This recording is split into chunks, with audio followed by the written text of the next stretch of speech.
E vamos lá para mais um episódio aqui do nosso podcast Raciocina Comigo. Meu nome é Valquíria Fernandes, eu sou a host desse podcast. E hoje, um tema inédito para a gente. Hoje a gente vai entender como que a fisioterapia pode atuar nas gestantes, seja no pré-parto, no parto ou no pós-parto. Eu vou estar aqui fazendo perguntas para nossa especialista, para você também entender como que a fisioterapia tem essa abordagem, vamos dizer assim. E para esse episódio especial, nós temos aqui uma convidada que ela é fisioterapeuta pela UFMG. Ela é pós-graduada em fisioterapia na saúde da mulher, da Faculdade de Ciências Médicas de Minas Gerais. Ela é especialista em saúde da mulher pelo COFITO. Ela é mestre em saúde coletiva pela UFRN. Doutora em Ciências da Saúde e doutoranda em Saúde Coletiva na UFRN. E fisioterapeuta especialista em saúde da mulher também pela EBCERN. Acho que falei certo. Seja muito bem-vinda, Thaís Souza Rodrigues Guedes. Muito obrigada, Valquíria. É um prazer estar aqui com vocês hoje, podendo falar de um assunto que me encanta desde que eu saí da faculdade, que eu tenho me aprofundado cada vez mais, né, no meu dia a dia. É um público que é muito, que eu tenho muito apreço, né, as gestantes e esse acompanhamento que a fisioterapia faz e o quanto faz diferença na vida dessas mulheres. Então é um prazer poder falar sobre isso. Fico muito feliz, Thaís. E a pergunta, acho que a principal pergunta, né, pra gente começar é entender, dentro de uma visão geral, qual é o papel da fisioterapia olhando para essa gestante. O que a gente precisa dar de ajuda para essa gestante, seja no acolhimento ou seja em técnicas específicas durante essa fase? Certo. Então, quando a gente fala da fisioterapia nessa fase, né, tanto no ciclo, a gente fala gravídico puerperal. Então, a gente no pré-natal, a fisioterapia ela é bastante abrangente. A gente consegue trabalhar com essas mulheres, tanto em relação às patologias que são induzidas pela gravidez, então, lombalgia, dor pélvica posterior, síndrome do túnel do carpo, mas a gente também consegue melhorar ou manter, né, essa saúde dessa mulher nesse momento. A gente trabalha com a preparação do períneo para o parto. Então, não é só exercício físico e nem é só disfunção musculoesquelética. Então, a gente também trabalha preparação de assoalho pélvico, a gente vai trabalhar a respiração, que é muito importante nesse período, né? Além do acolhimento, também no auxílio dessa mulher em relação à educação em saúde sobre a gravidez e o parto, né? O que ela vai vivenciar nesse período, porque hoje a gente sabe que quanto mais protagonista essa mulher desse momento, né, da gravidez e do parto, ou seja, quanto mais ela conhece sobre isso, mais ela se sente segura para vivenciar o período da gravidez até chegar ao momento do parto, né? Então, a gente consegue trabalhar nesse primeiro momento auxiliando em relação à prescrição de exercício físico corretamente, né? E também com a preparação mais específica, geralmente visando a via de parto que elas têm em mente, né? Para escolher, independente de ser cesárea ou parto normal, a gente faz esse acolhimento também. Então, a fisioterapia, ela não tem, vamos dizer assim, quando que tem que começar? Quando é que eu posso ir para a fisioterapia? Eu engravidei, quando eu posso ir para a fisioterapia? Desde o primeiro momento que você recebeu o resultado, se você quiser, você já pode ir para a fisioterapia, porque a fisioterapia não é só o exercício físico, né? Então, a gente tem toda a preparação, educação postural. Então, são questões, por exemplo, né, de até como carregar uma sacola, virar na cama, qual que é a forma correta. Então, a gente vai trabalhar tudo isso e ela já pode ir desde o primeiro momento. E, a partir daí, a gente vai traçando os objetivos de acordo com o perfil e a idade gestacional de cada uma dessas mulheres. Show, perfeito. Quando a gente olha, gestante é um público que eu atendi muito pouco durante a minha prática clínica, né? Eu já me formei há mais de 20 anos e eu sempre atendi pessoas com dores. Mas gestante nunca foi um público que realmente eu trabalhei diretamente. Eu trabalhei muito focado em patologias de coluna vertebral, hérnia de disco, em que pega as pessoas na sua fase mais produtiva, né? Trava a coluna, tal, enfim. E gestante nunca foi um público que eu trabalhei muito. E o que a gente vê muitas vezes, como você falou, às vezes a gestante, ela já tinha um problema antes, no sentido de ela já teve dor lombar antes, ou elas reclamam muito, né, da dor do ciático, a ciatalgia, então ela já tinha alguma coisa, e quando ela engravida, fica mais fácil daquilo aparecer, ter uma nova crise. e elas começam a ficar com medo, como você mesmo falou, poxa, agora eu sou gestante, mas será que eu posso fazer isso? Será que eu posso aquilo? Eu acho que uma coisa que poderia ajudar muito o pessoal é entender, porque quando se fala do primeiro trimestre, existe um tabu muito grande, um medo muito grande, não só do paciente, mas do físio também.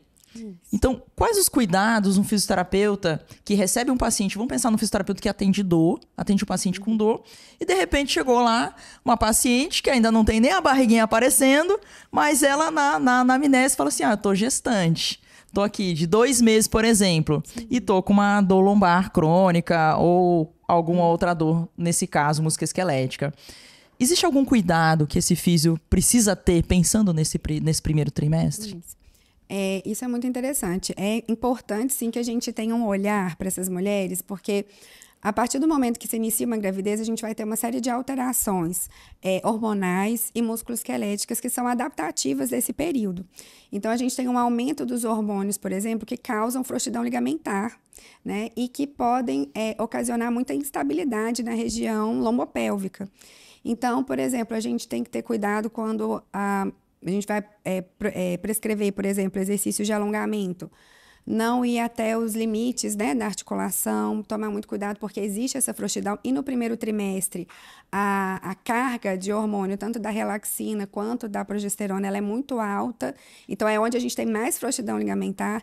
Tem muita gente que fala assim, a gestante só vai ter dor quando ela estiver lá pelo 6º mês, 7º mês. Não, às vezes elas estão com 1 mês, 2 meses, estão com pubalgia, né? Por causa da frouxidão ligamentar e da instabilidade da musculatura lombopélvica. Então, a gente também tem que tomar um cuidado em relação a esses alongamentos, ao posicionamento dela. Então, a gente vai evitar o decúbito dorsal prolongado. Por causa, mesmo que esse útero ele ainda não seja um útero gravídico, né, que se espera lá no 6º mês, por exemplo, mas a gente tem compressão de estruturas importantes que são responsáveis pela oxigenação do feto.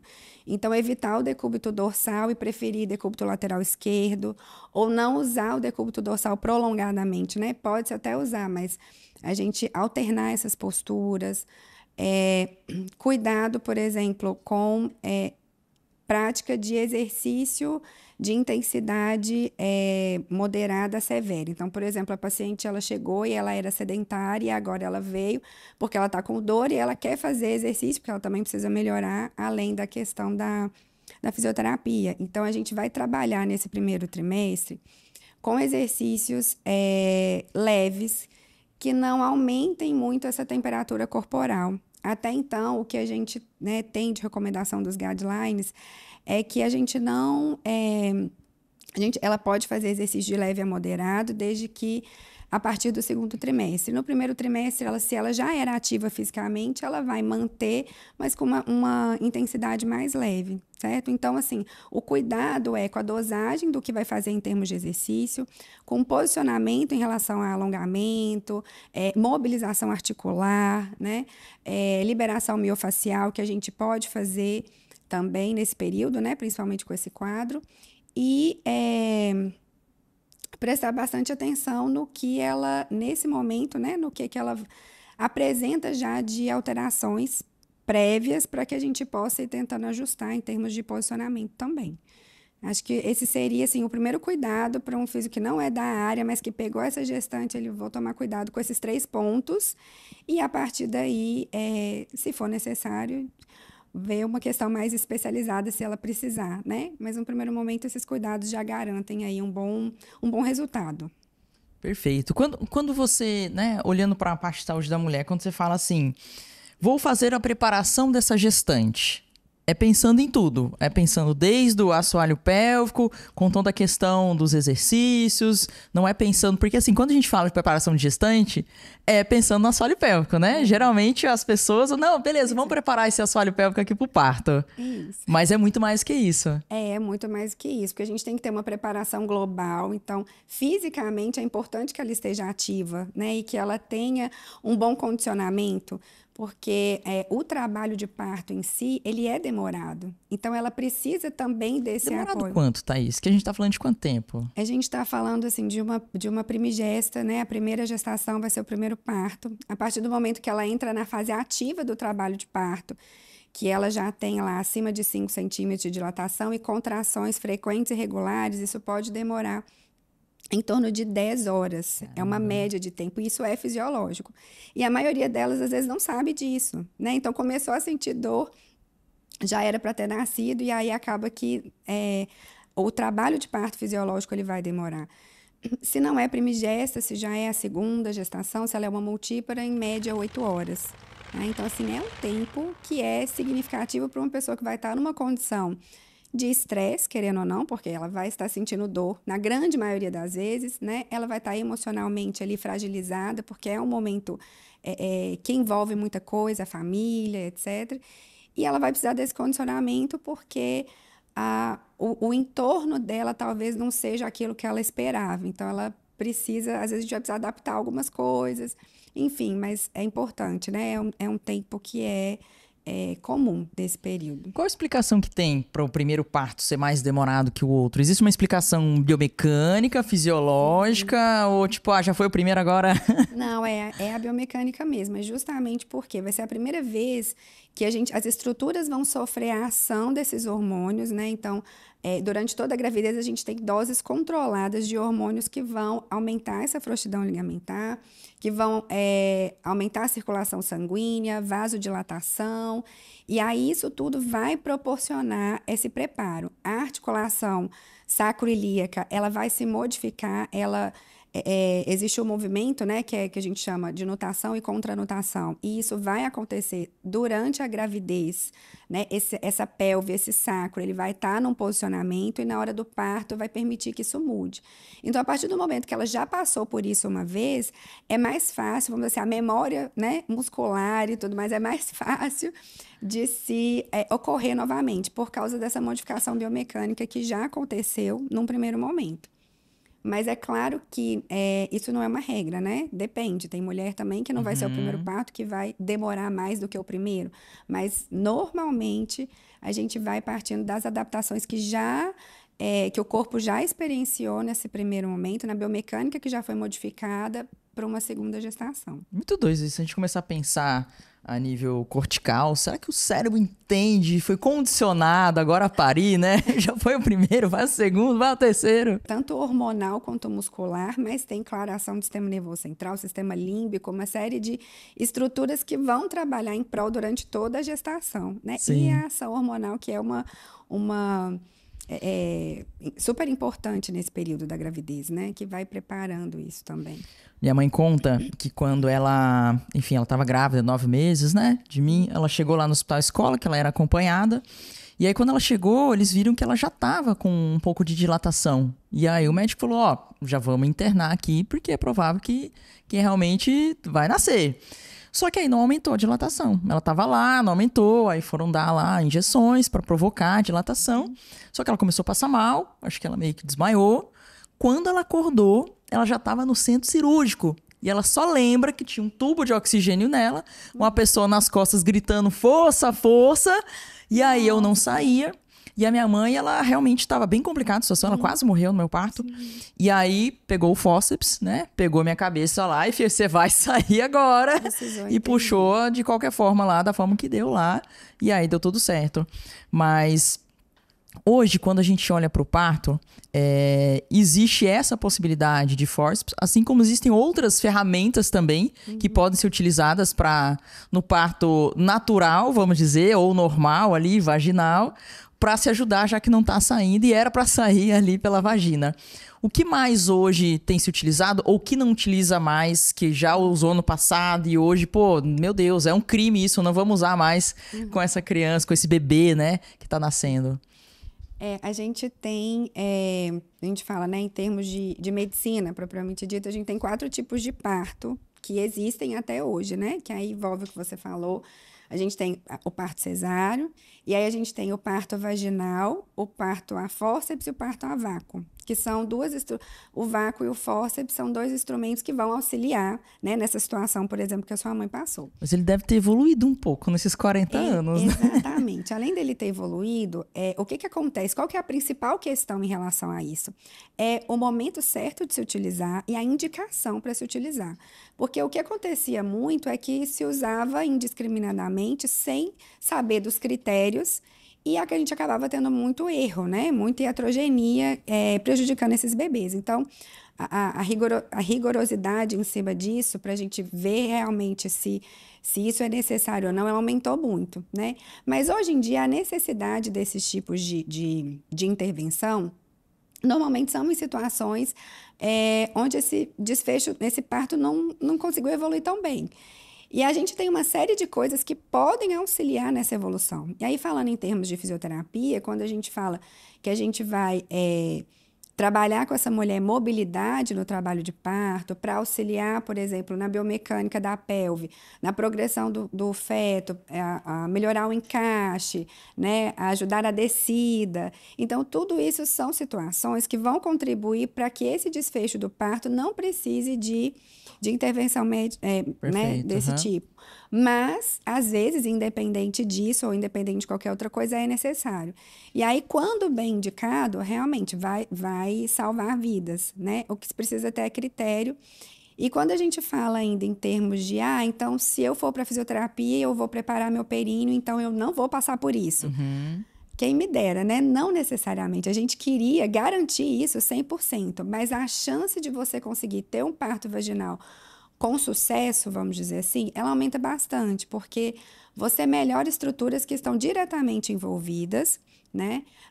Você diminui o risco de lesões, de lacerações, por exemplo, e você prepara essa mulher, você condiciona essa mulher para passar por um trabalho de parto de forma mais tranquila. Então, tudo isso, inclusive, influencia no desfecho, né? Porque, às vezes, a falta de preparo emocional atrapalha e acaba ocasionando isso. Às vezes, é uma gestante que não está preparada, ela sofre uma fadiga no trabalho de parto, no final, ela não tem força para ajudar, e aí vai ser necessário uma intervenção mais instrumentalizada.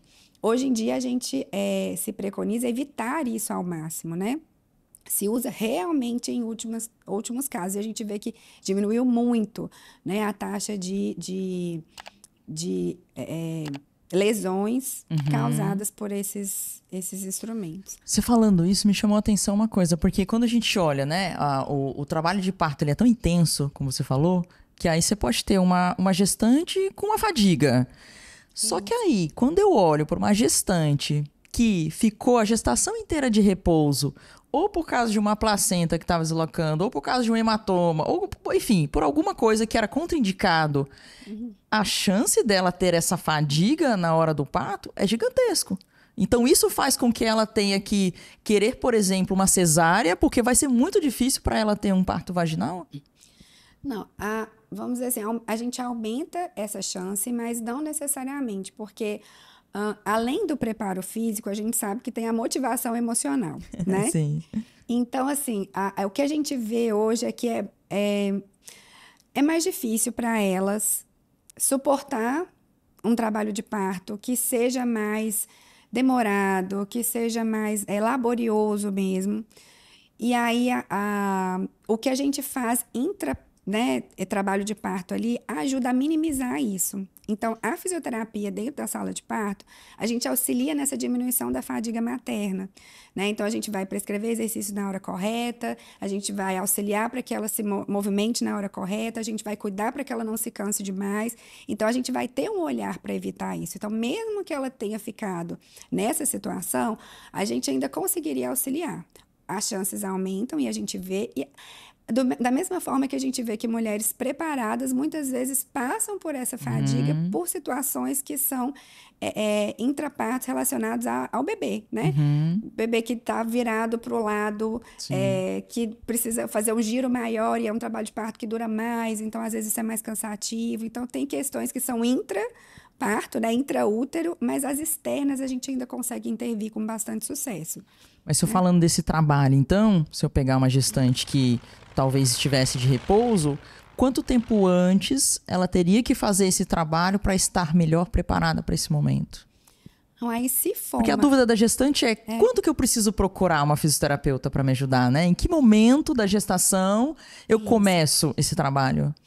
Então, assim, a partir do momento que houve a contraindicação médica, a gente precisa primeiro que ela seja liberada para fazer esse exercício, porque se for algo, porque existem contraindicações relativas e contraindicações que vão ser absolutas. Então, tem situações que ela realmente vai precisar ficar em repouso, né? E a fisioterapia, em termos de preparo para condicionamento, exercício aeróbico, a gente acaba ficando mais limitado. Mas esse preparo, por exemplo, respiratório, né, alongamento, isso a gente consegue fazer em domicílio ou no consultório, dependendo do tanto que ela pode se deslocar.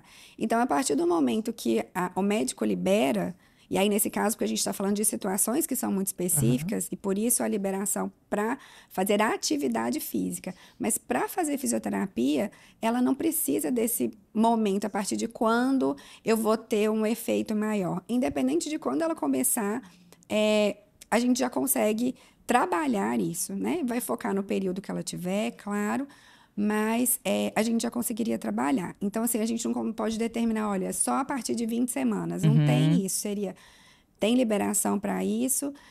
O que a gente pode fazer nesse momento? Se dá para trabalhar respiração, se dá para trabalhar alongamento, se dá para trabalhar posicionamento, preparação para o pós-parto, até para auxiliar como é que eu vou me posicionar corretamente para evitar complicações. Então, tudo isso é fisioterapia, né? Muitas vezes a gente acha que é só o exercício, mas todo esse preparo além da preparação do períneo especificamente. Então, tá liberada, a gente consegue trabalhar. Quando a gente olha, por exemplo, para incontinência urinária pós-parto, que não sei exatamente a prevalência, mas acaba sendo comum para gestante, e o medo dela, né? Ou ela já tem uma situação que, né, ela já tem às vezes um escape, mas ainda não incomoda, e depois ela fica com medo. Ou ela pensa, poxa, não tenho, mas eu vejo que a minha amiga teve, não sei o quê, enfim. Quando ela vai começar um trabalho específico, pensando nisso, para fazer um trabalho para esse assoalho pélvico, existe algum tipo de evidência voltado? Poxa, se ela começar... Eu vou falar em meses, porque fica difícil para falar de semana, né? Eu acho que só quem já passou, só quem já foi gestante, a cabeça funciona mais em semana. Para a gente mesmo fica mais fácil. Se eu começo no segundo trimestre, lá no 4º mês, eu tenho uma chance menor de ter uma incontinência urinária do que quem começa, por exemplo, trabalhando no 6º, 7º, ou não tem essa relação em relação a quando a gestante começa esse trabalho? Então, a gente tem que... A prevalência para incontinência urinária no pós-parto, ela é alta, né? Em torno de 20%, 30% dessas mulheres, elas podem apresentar. Pois é, 1/3, né? E aí, assim, a gente sabe que o quanto antes ela começar, melhor. Hoje em dia, a fisioterapia, ela é nível A de recomendação para tratar a incontinência urinária. Isso se aplica a mulheres de uma forma geral e isso se aplica em gestantes, né? Então, a primeira coisa que esses 30%, elas já tinham antes? Não, elas desenvolveram na gestação. A gente está pegando pessoas que não tinham ainda. Isso, pessoas que foram, que desenvolveram na gestação e isso acompanhou no pós-parto. Ou, às vezes, elas não tiveram na gestação e elas vão ter Teve no pós-parto, mas ela não tinha antes, não tinha o diagnóstico antes. Isso.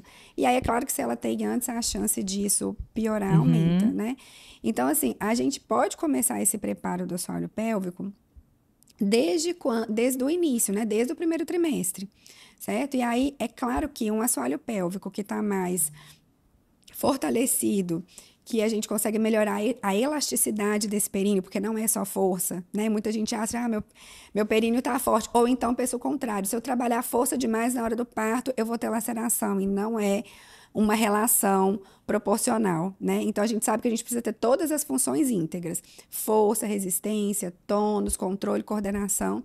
Então, a partir do momento que eu tenho um assoalho pélvico saudável, eu consigo com que a sobrecarga que a gravidez vai gerar nessa musculatura seja menor. Então, à medida que ela vai passando nos meses, ela vai ganhando peso e a quantidade de tensão que essa estrutura recebe é cada vez maior. Então, se ela já começa antes, ou até numa preparação para a gravidez ideal, onde a gente se prepara antes de engravidar, né? Se eu começo a fazer um trabalho antes, ela tem mais chances desse períneo ser saudável e funcional, e a gente conseguir evitar as disfunções do assoalho pélvico Então na seria gravidez e quanto na antes pós-parto. melhor O mesmo. quanto antes melhor. Primeiro trimestre já pode começar. Não precisa esperar entrar no segundo trimestre. Já pode começar a partir do primeiro. E se você quiser, você pode começar antes a nível de prevenção e preparação também, né? Mas, não deu, eu não comecei, eu estou no terceiro trimestre, vale a pena? Claro que vale a pena, né? Claro, porque vai auxiliar nesse processo. Mas eu não quero ter parto normal, eu quero ter cesárea. Então, eu não vou preparar meu períneo porque eu não vou ter parto normal. Não, independente da via de parto, a própria gravidez, ela é um fator de risco. Então, a sobrecarga que essa musculatura recebe, ela vai acontecer independente da via ser um cesárea ou um vaginal. A gente tá falando de uma média de quê? 10 quilos por gestação? Ou mais? Isso, o ganho ponderal, ele fica em torno de 10 a 12 quilos. 12 quilos a mais, né? 12 quilos a mais em 9 meses, né? Então, assim, é uma sobrecarga importante. E aí, se a gente soma aí ao peso, né, nesse contexto todo, se ela já tinha uma obesidade prévia, se ela já tem outras complicações, inclusive de assoalho pélvico, né? Às vezes é uma mulher que tem uma hemorroida, por exemplo, né? Ou que teve outras disfunções, ela tem uma queixa de disfunção sexual. Então, não é só ter a incontinência urinária, é ela ter uma disfunção do assoalho pélvico e isso fazer com que essa musculatura não esteja funcional, certo? Para poder suportar todas essas adaptações da gestação, né? Porque o corpo da mulher, ele muda todo nesse período. A gente tem alterações posturais que acabam desencadeando disfunções, entre elas a incontinência urinária. Dentro desse trabalho de prevenção, no caso de incontinência urinária, ou até de tratamento, né, para uma gestante que já tenha, existe um trabalho muito forte dela ir muitas vezes na fisioterapia, ou ela tem algumas sessões de acompanhamento, mas a tarefa de casa é muito importante, né? De estar ali diariamente fazendo as orientações para engajar ela e conseguir realmente ter um resultado legal. Isso, então assim, se é uma gestante que não tem sintoma, normalmente a gente faz uma avaliação inicial, a gente vai ver as demandas, ela não tem sintoma nenhum, nem músculo esquelético, lombar, ela não tem incontinência, a gente pode fazer um acompanhamento, uma supervisão mensal, por exemplo, até ela estar até as 34, 35 semanas, onde a gente tem uma preparação um pouco mais específica, ou dependendo quinzenal, dependendo do que funcione para essa paciente. Ela não precisa estar toda semana no consultório, porque a gente sabe que gestante, ela tem muita coisa, né, para fazer nesse período. São muitas consultas. É o obstetra, é o nutricionista, é o psicólogo, é a obra que ela está fazendo na casa dela, é uma série de coisas. Então, às vezes, se ela não tem queixa, ela pode não, né? É mais uma coisa para eu ter que fazer.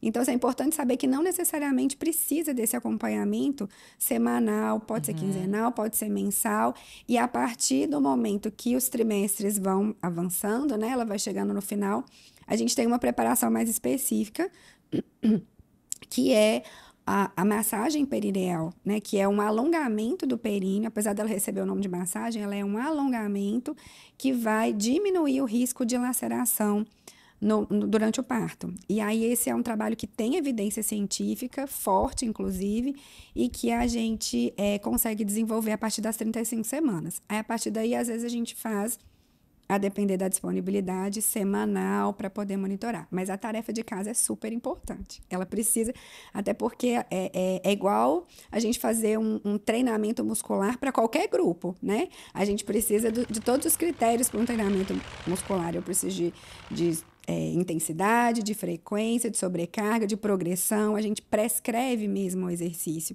E a gente precisa que ela siga essa prescrição e esse treinamento para o assoalho pélvico. Então, normalmente, o dever de casa ele é importante, sim. Você falou da avaliação da força muscular do períneo. Qual que é hoje o padrão ouro para avaliar essa força muscular? Em termos de força, a gente tem... hoje, a nível de consultório, a gente trabalha com uma avaliação indireta da força, certo? A gente trabalha com a palpação, que é o método mais subjetivo, e a gente trabalha com a perineometria, né? Então, a gente tem um instrumento que ele é um perineômetro, que vai medir a pressão dessa contração em centímetros de água. E hoje ele é o mais utilizado em pesquisas, né? Então, é o que é a referência em termos dessa força muscular. Mas ele traz um número assim? Ele traz um número em centímetros de água. Ele vai trazer 10, 20. E a gente tem estudos que correlacionam essa avaliação com a avaliação digital, né? O toque, a palpação, que é o que o fisioterapeuta mais usa, apesar dessa subjetividade, mas a gente já tem estudos mostrando uma correlação. Então, por exemplo, se a gente vai avaliar a força, a gente usa uma escala, que é a escala de Oxford modificada, e ela vai de 0 a 5, sendo que 5 é o maior grau de força, certo? Não necessariamente eu preciso ter um grau 5 para falar que meu períneo está forte. Eu preciso ter eu preciso que ele seja funcional, né? E ao mesmo tempo, para que se aconteça uma hipertrofia em qualquer grupo muscular, é no períneo também, né? 3 meses. Mas a gente alcança resultados positivos com uma semana de treino, né? Legal. Por causa da questão da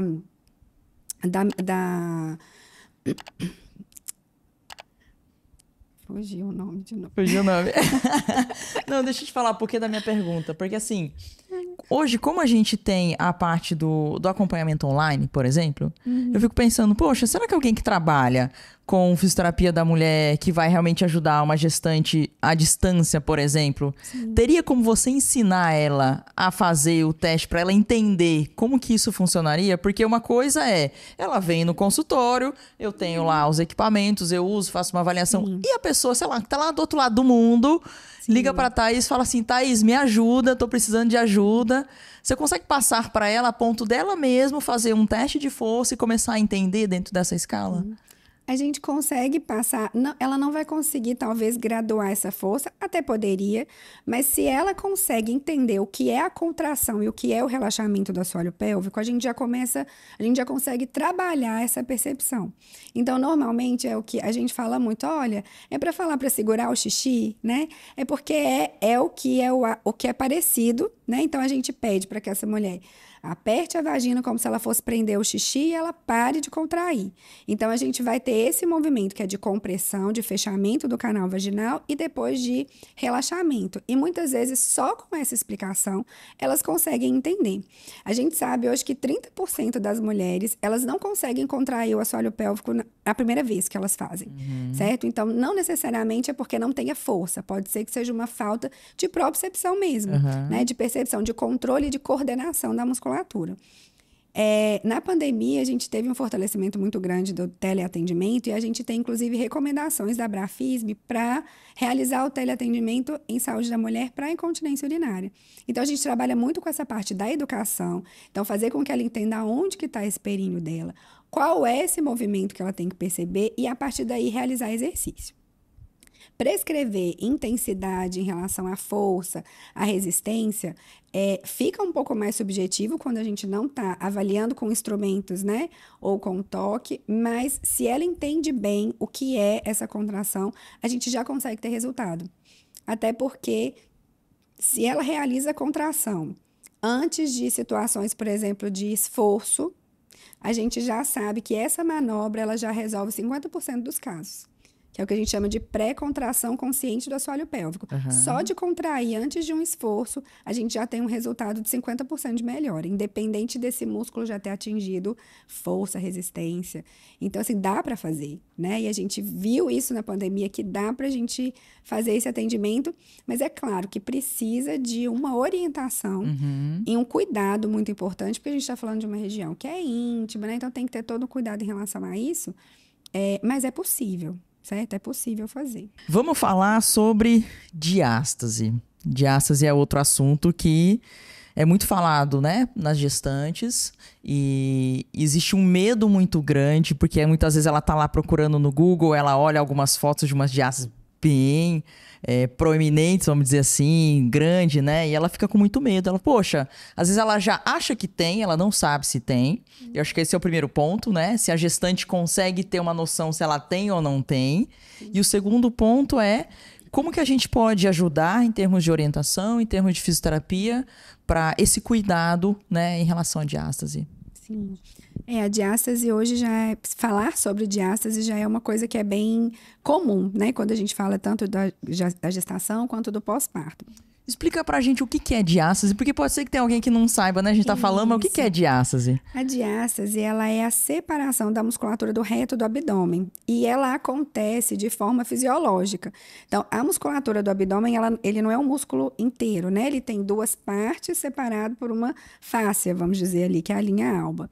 Então, isso justamente é o que vai favorecer quando esse útero gravídico ele cresce, ele se acomodar nesse abdômen, né? Porque à medida que cresce, aonde que ele vai conseguir espaço? Então, é justamente com o afastamento dessa musculatura que vai conseguir acomodar. E isso é fisiológico. A gente vai ter diástase na gravidez, só que a gente tem referência de até quando é realmente fisiológico e até quando é patológico.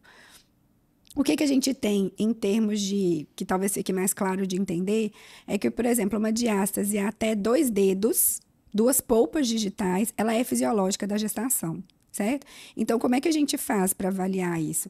A gestante deitada, decúbito dorsal, ela vai dobrar os joelhos, a gente vai posicionar os 2 dedos perpendicular ali ao umbigo, por exemplo, e acima dele, e ela vai fazer uma flexão, como se ela quisesse levantar o tronco, e a gente vai procurar aí essa separação, para a gente ver qual que é esse afastamento. Existem medidas mais objetivas que a gente pode fazer com um paquímetro, entre outros instrumentos que vão dar para a gente esse valor, e isso é interessante para quando a gente fala de acompanhamento, né?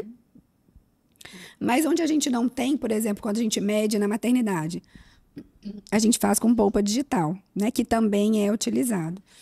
E aí, a partir do momento que ela sabe que tem, ela já consegue trabalhar, mas mesmo se ela não tiver patológico, ela vai trabalhar em relação à prevenção, né? E a gente consegue trabalhar com o fortalecimento da musculatura do abdômen. E gestante pode fazer, né, fortalecimento de abdômen? Pode, né? A gente trabalha com fortalecimento isométrico, né, associado a outros exercícios. A gente só não vai fazer a flexão tradicional, porque aí o que a gente tem hoje na literatura é que ela contribui para esse afastamento.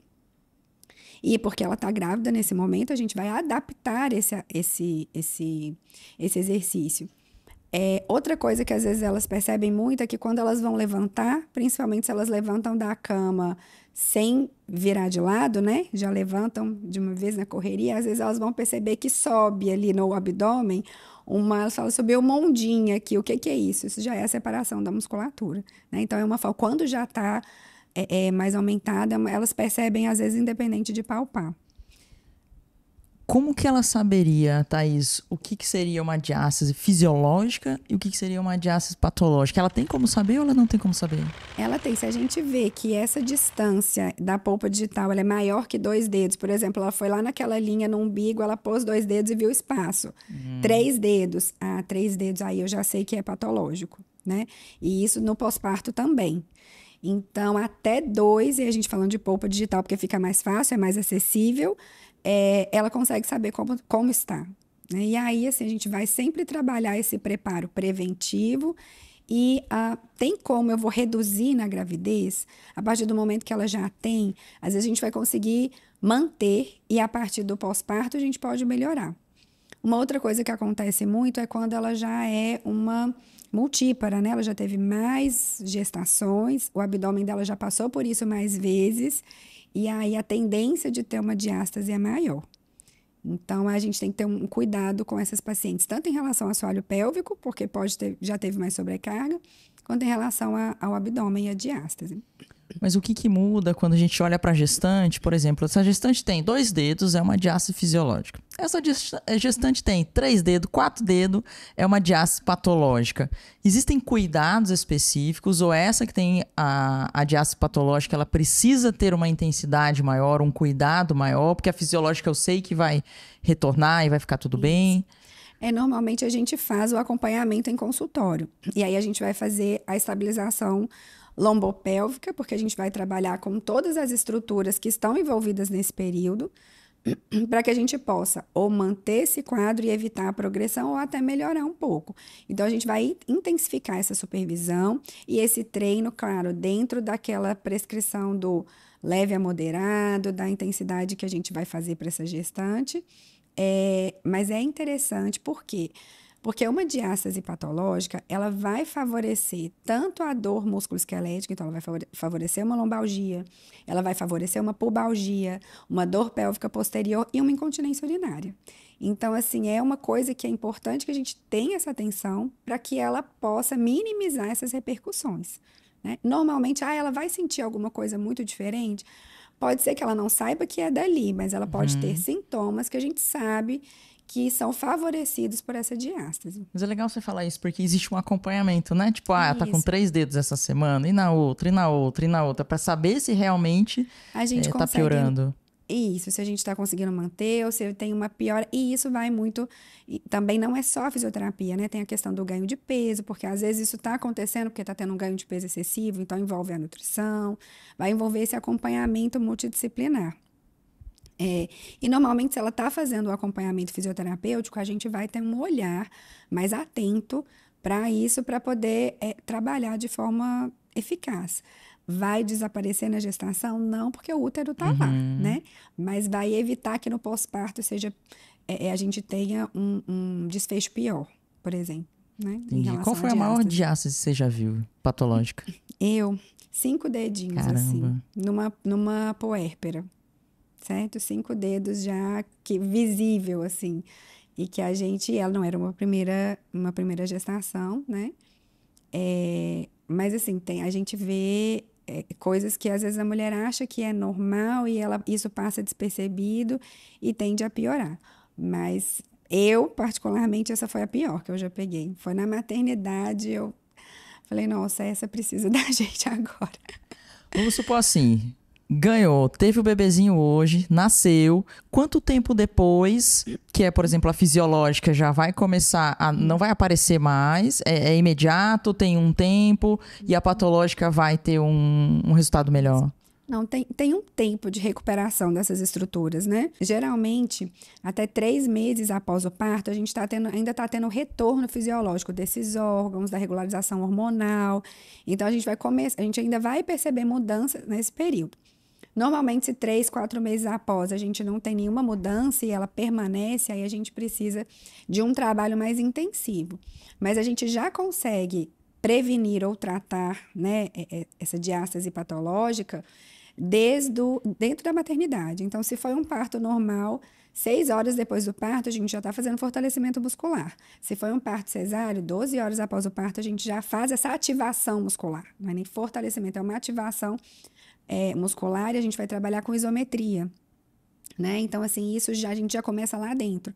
E a gente tem evidência de que faz diferença, e não só em relação à diástase, mas no alívio da dor no pós-parto, principalmente se é uma cesárea. Então, a gente melhora essa cinta natural, né? E aí é uma coisa que elas falam, nossa, e eu vou ter diástase, então eu vou usar uma cinta, né? E aí a cinta é sempre um assunto no consultório. Eu posso, eu não posso, para evitar a minha diástase. E aí a gente sabe, em termos de fisioterapia, que a cinta é como uma órtese, né? Que ela vai fazer o trabalho da musculatura e a gente não vai ter, a longo prazo, a gente não tem benefício. Então, não tem, assim, uma evidência muito clara de que eu não posso usar cinta de jeito nenhum, ou até quando eu posso usar e eu não tenho prejuízo. Mas a gente percebe que num pós-parto cesárea, nos primeiros 2, 3 dias, às vezes ela dá conforto em relação ao edema, certo? E se for um desejo grande dessa mulher, ou se ela estiver sofrendo um quadro álgico importante, ela pode usar, não precisa ser a cinta, pode ser uma calcinha alta com compressão, né? Não precisa da cinta, ela só precisa de um pouco de estabilidade. E aí esse é um assunto que a gente está sempre orientando em relação no pré-natal, no pós-parto, porque elas perguntam, eu vou levar o quê para a maternidade, né? E aí a gente já conversa sobre esse assunto. Já pensando em relação a isso. Eu imagino que essa bolsinha aí tem que ser preparada bem antes, né? Pra não pegar de surpresa. O ideal é que seja, né? Mas às vezes não dá tempo. Mas a gente já orienta algumas coisas que vão trabalhar, vão minimizar essas repercussões. Sim. Thaís, quando a gente olha para mulheres que fizeram fertilização in vitro, existe algum cuidado a mais que precisa ser feito? Ou, tipo, já tá ali, a gestação continua normal? A diferença foi só no começo, depois a gestação segue igual? Segue normal. A gente não tem em termos de orientação diferente, desde que tenha liberação médica, que não tenha nenhuma complicação, né, desse tipo de descolamento de placenta, que pode acontecer sendo in vitro ou não, a gente vai seguir normalmente. Ela vai fazer esse preparo normal. Entendi. Bom, e tem alguma coisa que eu não te perguntei que você queria falar aqui pro pessoal? É importante a gente pensar nesse preparo desde o início, do pré, conversar com essa mulher. O que a gente vê hoje dentro de uma maternidade é que aquelas mulheres que se preparam antes, elas têm experiências com o parto melhores, experiências mais positivas, né? Então, assim, se a gente for ver, a Organização Mundial de Saúde, ela lançou um guideline em 2020 que ela fala que a maior parte dos óbitos maternos e neonatais, metade dos óbitos maternos, um terço dos óbitos neonatais, são em decorrência de experiências durante o trabalho de parto e no parto. E ela fala que existem recomendações para se ter uma experiência positiva e desfechos mais interessantes. Então, aí seria a preparação dessa mulher, essa mulher ter um acompanhante, ter uma comunicação mais assertiva, mas se trabalhar na progressão do trabalho de parto, trabalhar na mobilidade, no alívio da dor. E aí a gente vê que nesse contexto a gente tem um profissional fisioterapeuta especialista nessa área e que vai atuar nesse sentido, auxilia no alívio da dor com recursos não farmacológicos, ele vai trabalhar na progressão do trabalho de parto, com exercício kinesioterapêutico, com posicionamento, para melhorar a experiência dessa mulher. Então, nada mais, vamos dizer assim, nada mais faz muito sentido, na verdade, a gente ter um fisioterapeuta que acompanhe essas mulheres.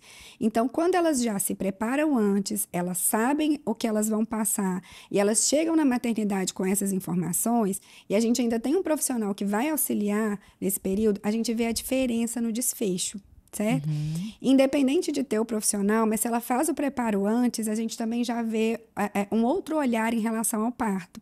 Porque o trabalho de parto, ele envolve dor. Né? E você lidar com uma pessoa sentindo dor, independente disso ser algo que vai trazer, né, um sonho de uma família, naquele momento ela está com dor. E naquele momento ela precisa que aquela experiência vivida no trabalho de parto seja prazerosa, né? E aí a gente consegue trabalhar essa preparação antes e trabalhar essa preparação no parto. E a gente tem hoje, por exemplo... Independente do tipo de parto. Independente do tipo de parto. E muitas vezes ela está em trabalho de parto para progressão de um parto vaginal, mas por algum motivo vai evoluir para uma cesárea. Mas ela ter passado por aquilo ali já traz uma série de benefícios para a mãe e para o bebê. E aí a gente tem uma conquista muito grande aqui no Rio Grande do Norte, que é uma lei que garante a presença dos fisioterapeutas nas maternidades. E é estadual essa lei. Isso, é estadual. E ela na verdade, a gente já tem conquistas a nível nacional, mas a gente tem essa lei que garante, e hoje nas maternidades a gente tem visto cada vez mais a presença do fisioterapeuta. E a gente vê o quanto isso faz diferença para essa mulher nesse período. Então, assim, o preparo prévio, ele já é metade do caminho, e aí não é só o preparo prévio físico, é o preparo emocional da mulher, do acompanhante, da família, entender qual é o desejo dessa mulher. Então, eu vou começar uma preparação na gestação, e que tipo de parto eu quero ter, né? Uhum. Eu quero uma cesárea só porque eu tenho medo da dor, mas eu posso trabalhar isso de outras formas, eu posso entender como funciona. E a partir daí eu vou chegar muito mais protagonista, muito mais ativa no meu trabalho de parto e fazer com que essa experiência seja mais importante, mais positiva.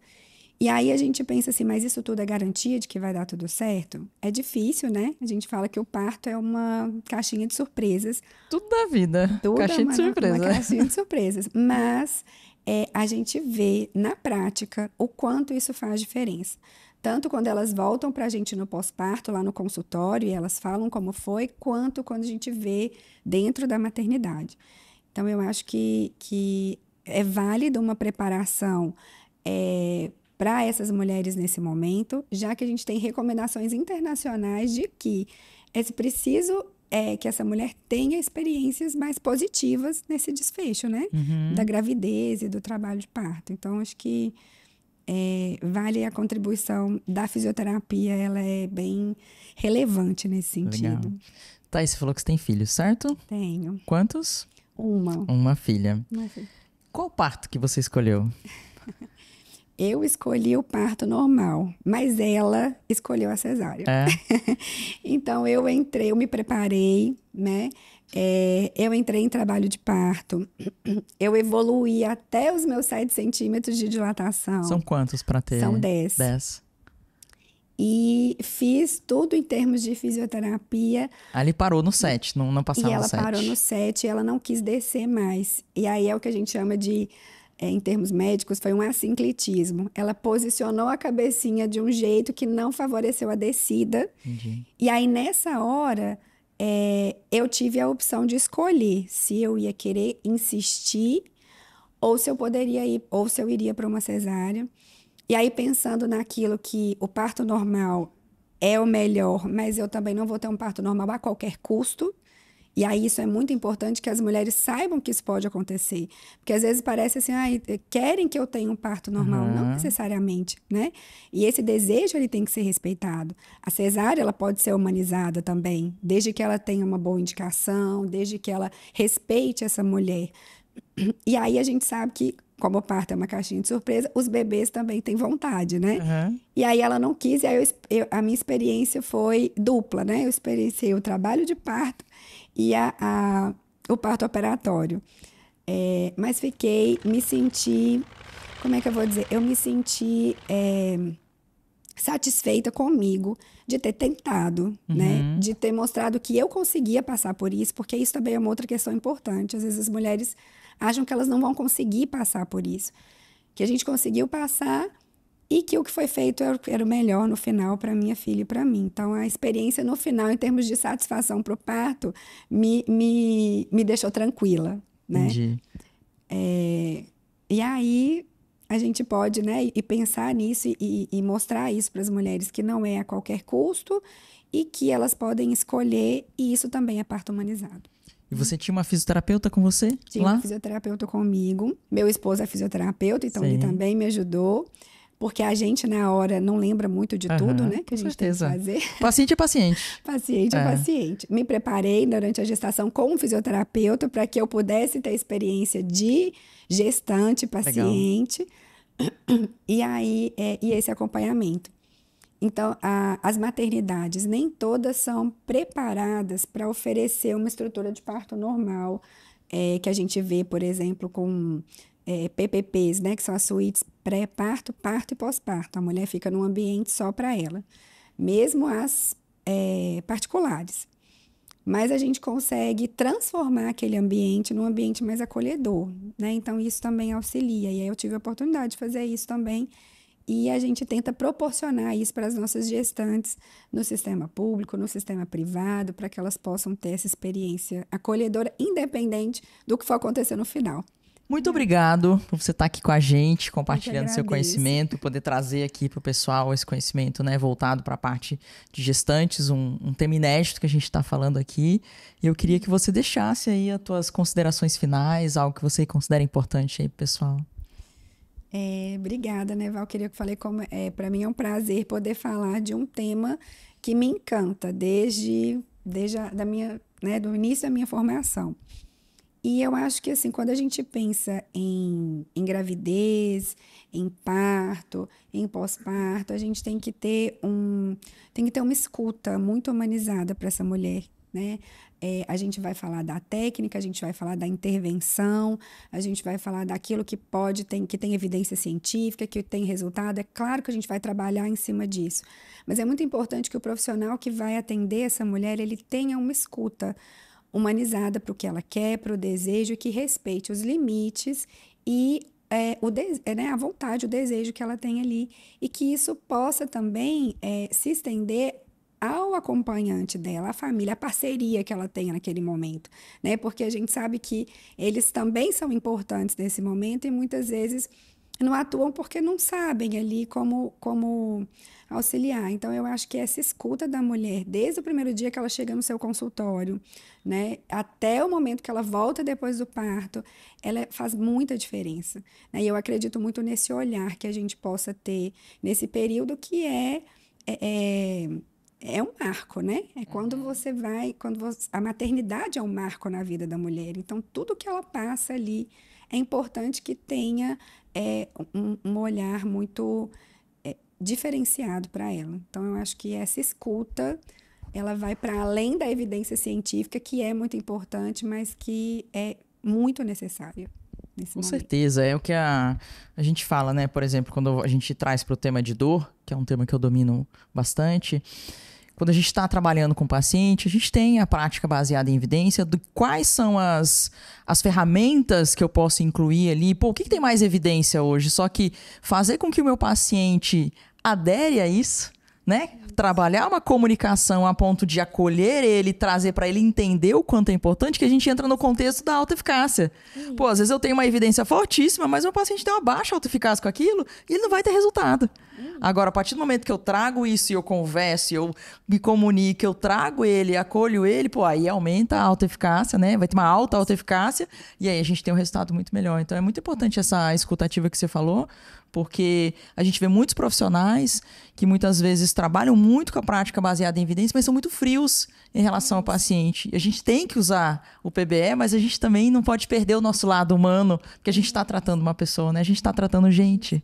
E a gente tem até estudos, evidência que mostram o quanto esse acolhimento faz diferença. Exato. Né? Então, inclusive nesse período, a gente tem revisão sistemática, a gente vai ter guidelines que vão trazer o acolhimento como um elemento importante para a satisfação da gravidez e do parto. Exato. E que muitas vezes isso é negligenciado, né? E a gente não pode deixar que isso aconteça. Então, quando uma mulher olha para mim e fala assim, nossa, muito obrigada, você me ajudou muito.